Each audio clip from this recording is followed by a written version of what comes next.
गांव का युवा और श्री कृष्ण। प्राचीन समय की बात है।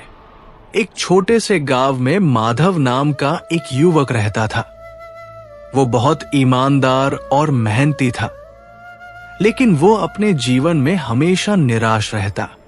वो सोचता, मैं रोज पूजा पाठ करता हूं, फिर भी मेरी जिंदगी में सुख क्यों नहीं है। उसके गांव के पास एक पुराना मंदिर था, जहां श्री कृष्ण की एक सुंदर मूर्ति थी। गांव वाले कहते थे कि जो भी सच्चे मन से वहां जाकर प्रार्थना करता है, उसकी सारी परेशानियां दूर हो जाती हैं। एक दिन माधव बहुत उदास था। वो मंदिर गया और श्री कृष्ण की मूर्ति के सामने बैठकर बोला, हे प्रभु, मैं रोज आपकी पूजा करता हूं, फिर भी मेरे जीवन में कोई बदलाव क्यों नहीं आता? मुझे कोई रास्ता क्यों नहीं दिखता? माधव की आंखों में आंसू थे। अचानक उसे लगा कि मूर्ति से एक मधुर आवाज आ रही है। श्री कृष्ण मुस्कुराकर बोले, बेटा, क्या तुम सच में चाहते हो कि तुम्हारे जीवन में बदलाव आए?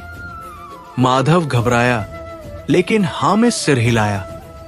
श्री कृष्ण बोले, तो एक काम करो, कल सुबह सबसे पहले गांव में जाओ और 3 लोगों की मदद करो, फिर आकर मुझे बताओ।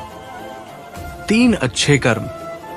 माधव को बात अजीब लगी, लेकिन वो अगले दिन ऐसा करने निकल पड़ा।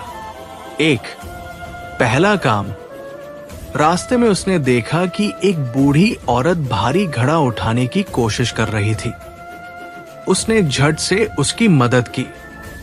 औरत ने उसे आशीर्वाद दिया और कहा, बेटा, भगवान तुम्हारा भला करे। 2, दूसरा काम। थोड़ी दूर जाने पर एक छोटा बच्चा रो रहा था, क्योंकि उसका खिलौना टूट गया था।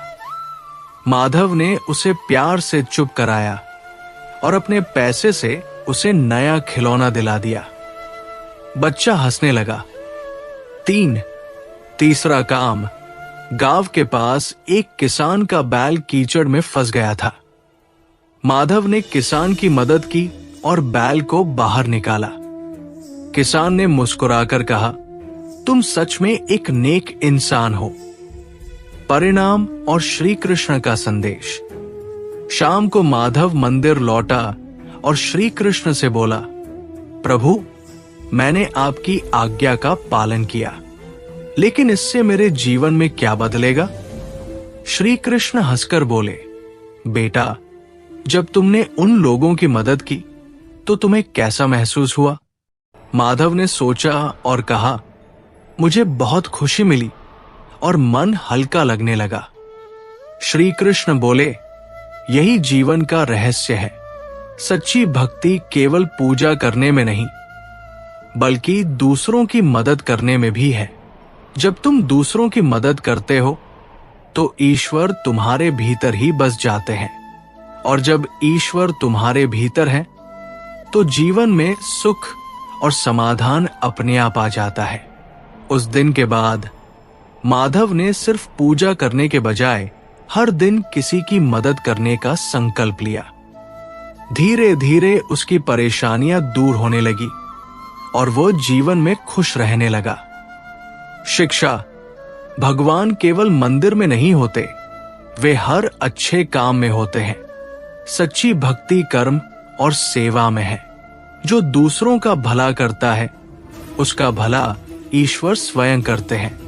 कर्म करो, फल की चिंता मत करो। सच्ची भक्ति सेवा में है।